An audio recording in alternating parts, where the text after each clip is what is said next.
বাংলাদেশের প্রকৃত স্বাধীনতাকামী জুলাই যোদ্ধারা, আসো ইসলামপন্থীদের সাথে হাতে হাত রাখো। বাংলার স্বাধীনতা নিয়ে ছিনিমিনি খেলবার দুঃসাহস কারো হবে না ইনশাআল্লাহ। আমরা সেই অসাম্প্রদায়িক চেতনার ভিত্তিতে 1947 সালের চেতনাকে সামনে রেখে 71-এর মুক্তিযুদ্ধের জুলুম এবং বৈষম্যের বিরুদ্ধে লড়াইয়ের প্রেরণাকে সঙ্গে রেখে 24 জুলাই বিপ্লবের সেই চেতনাকে সমুন্নত রেখে আগামীর বাংলাদেশ দেখতে চাই।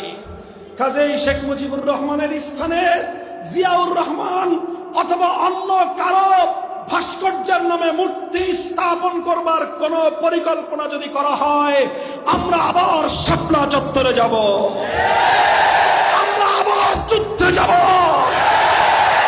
তাওহীদের এই পবিত্র ভূমিকে আর কোনদিন মূর্তির শহরে, মূর্তির দেশে পরিণত করতে দেওয়া হবে না।